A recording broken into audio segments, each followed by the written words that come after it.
सास नहीं माँ। हर समय सास और बहू का रिश्ता खराब नहीं होता। किसी किसी समय ऐसा भी होता है कि एक अच्छी सास बेटे से ज़्यादा अपनी बहू का ख्याल रखती हो। माँ, मैं घर छोड़कर जा रही हूँ। मैं इस घर में किसी भी हाल में नहीं रह सकती। ये फैसला राधा की बहू लीना का था। कारण उसका और उसके पति के बीच बिल्कुल ना बनना। अरे क्या हो गया बेटा? और ये गाल तेरे कैसे लाल है? फिर से उसने तुझे मारा क्या?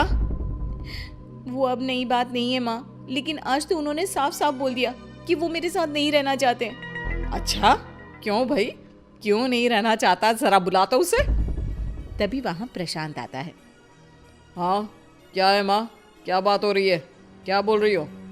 मैंने कहा ना एक बार कि मैं इसके साथ नहीं रह सकता, बस। अरे ना रे, किसने कहा? निकल जा घर से। प्रशांत माँ की बात सुनकर हैरान हो जाता है। हैं? कैसी बात कर रही है माँ? मैं कहाँ जाऊंगा? वैसे भी हम यहीं रहेंगे। जाएगी तो ये। लीना रोते हुए अपने कपड़े पैक करने चली जाती है और घर से निकल ही रही होती है कि रुक, तू कहाँ चली कपड़े लेकर? कैसी बात कर रही है माँ जी? वो साफ साफ तो बोल रहे हैं कि मेरे साथ नहीं रहना चाहते, तो क्या करूँ मैं?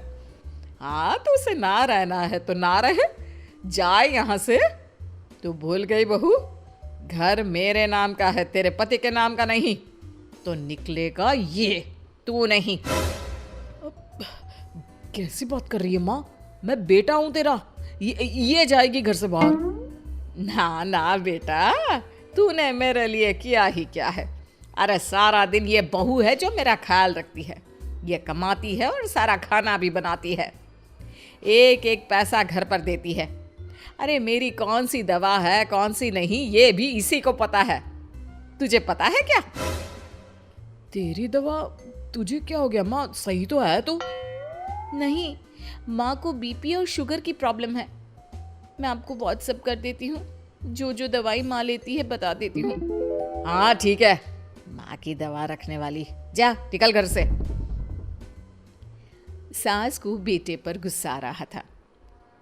अरे क्यों बोल रहा है बार बार चली जा चली जा? मैं इसे कहीं नहीं जाने दूंगी। यही तो मेरे लिए बुढ़ापे का सहारा है। बेटे को माँ पर गुस्सा आता है। वो घर छोड़कर जाने लगता है कि उसकी बीवी उसे रोक लेती है। देखिए, मेरे कारण आप अपना घर ना छोड़े। मैं दूसरे कमरे में शिफ्ट हो जाती हूँ। सोचिएगा कि मैं इस घर में हूँ ही नहीं। वैसे भी माँ का ख्याल रखने के लिए आपको किसी ना किसी को तो रखना पड़ेगा ना। लड़का मान जाता है और बीवी के साथ रहने को हामी भर देता है। अब क्या, जब वो सुबह सोकर उठता, उसकी बीवी उसके लिए चाय बना कर रख देती, ऑफिस के लिए टिफिन और कपड़े साफ कर कर अलमारी में रखना। अरे क्यों काम करती है उसके? वो तो तुझसे बात भी नहीं करता। ना करे माँ जी, मैं ये मानती हूँ कि जो मेरा कर्तव्य है वो मुझे पूरा करना है, फिर चाहे जो हो जाए। माँ जी, आप उन्हें कभी मत बताना कि ये काम मैं करती हूँ। बहू अपने कर्तव्य अच्छे से पूरे करती और सास पति का ख्याल भी रखती। वो घर का काम और साथ ही दफ्तर का काम भी पूरा करती। लेकिन फिर एक दिन, तू पति के सामने आती क्यों नहीं? उसे तो तेरी परवाह है नहीं। उसका सारा काम पूरा हो जाता है और आराम से खाता पीता रहता है। फिर तू क्यों परेशान होती रहती है? बहू कुछ नहीं कहती, वहाँ से चली जाती है। माँ, तू ना ये रोज़ मेरे लिए चाय और खाना मत बनाया कर। वैसे भी तू थक जाती होगी। अब मैं दूसरी शादी कर रहा हूँ। अब तुझे ज़्यादा परेशान होने की ज़रूरत नहीं है। माँ को बेटी की बात बिल्कुल अच्छी नहीं लगती। वो उसे शादी के लिए मना कर देती है। अरे तेरी बीवी जिंदा है, ना ही तेरा तलाक हुआ है। वो तेरे साथ रहती है, फिर तुझे क्या ज़रूरत है दूसरी शादी करने की? माँ, वो मुझे पसंद नहीं है। मैं उसके साथ नहीं रह सकता। उसे ना मेरी फिक्र है ना आपकी। मुझे उसके साथ नहीं रहना। बहू के कहने के कारण माँ बेटे से कुछ नहीं कह पाती। वो शांति रहती है, लेकिन फिर भी वो बेटे और बहू के बीच के झगड़े को समझने की कोशिश करती है। अच्छा बेटा, ठीक है, ना रहे उसके साथ। लेकिन ये तो बता कि बहू में कमी क्या है जो तू उसे छोड़ रहा है? देख माँ, इतने दिन से वो मेरे साथ नहीं है, लेकिन मुझे उसकी कोई कमी फील नहीं हो रही। दूसरी बात, मुझे उसकी शक्ल देखना भी पसंद नहीं है। देखा है कैसे रहती है वो? अब सास को माजरा समझ में आ जाता है कि जरूर बेटे को दूसरी लड़कियां पसंद आ रही होंगी, तभी वो ऐसा कर रहा है। बेटे के जाने के बाद वो बहू को बुलाती है। बहू जो काम करके अभी किचन से निकली होती है, उसके सारे बाल बिखरे होते हैं, पास से मसाले की बू आ रही होती है और उसकी शक्ल से चमक भी चली गई होती है, कपड़े भी अस्त व्यस्त। बेटा तू खुद का ख्याल क्यों नहीं रखती है? माँ जी, वक्त ही नहीं मिलता, फिर आजकल तो ऑफिस घर से ही चल रहा है, तो क्या ख्याल रखना। ऐसा नहीं है बेटा, ऑफिस घर से चल रहा है तो खुद का ख्याल ना रखा जाए। अरे देख, दूसरी लड़कियों को कितनी स्मार्ट होकर रहती है। पर माँ जी, अब क्या जरूरत है, घर चल रहा है ना ठीक से, और क्या चाहिए।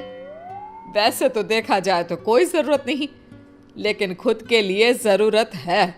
अरे खुद को 1 घंटा देना जरूरी है, क्योंकि निरोगी शरीर के लिए खुद का ध्यान रखना कोई फैशन नहीं है, जरूरत है। बहू को समझ में नहीं आता कि सास क्यों उसे ये सब समझा रही है, लेकिन बहू के काम के बीच में उसे उसके लिए कैसे समय निकलवाना है ये समझाने के लिए सास उसे अपने साथ ले जाती है। बहू, आज से हम दोनों योगा करेंगे, जिम जाएंगे और हाँ, हेल्दी डाइट भी फॉलो करेंगे, साथ ही पार्लर भी चलेंगे। सास बहू दोनों मिलकर खुद को वक्त देना शुरू कर देती हैं और फिर कुछ ही महीनों में। क्या बात है बहू, तू तो पहचान में ही नहीं आ रही है, कैसे? सब आपकी मेहरबानी है माँ जी, सच्ची। मैंने खुद को बहुत इग्नोर कर दिया था, लेकिन अब लग रहा है कि मैं गलत थी माँ जी। सास और बहू बात कर ही रहे होते हैं कि सामने से पति आ जाता है। वो बीवी को देखता ही रह जाता है। हाँ, तो तू क्या कह रहा था कि तू दूसरी शादी करेगा? मैंने बहू से बात कर ली है।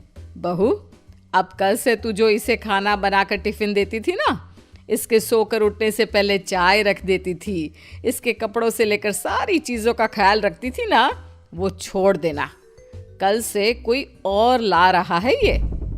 बेटा समझ नहीं पाता कि उसकी बीवी इतनी प्यारी कैसे हो गई। अब बहू को क्या देख रहा है? तलाक के पेपर मैंने बनवा लिए हैं और हाँ, ऊपर का पोर्शन भी खाली करवा लिया है। किराया देकर रहना शुरू कर देना अपनी नई बीवी के साथ। मैं तो अपनी बहू को नहीं छोड़ सकती। माँ, मैं भी नहीं छोड़ सकता अपना परिवार, मेरी बीवी और इस घर को। मुझे माफ़ कर दो आप लोग।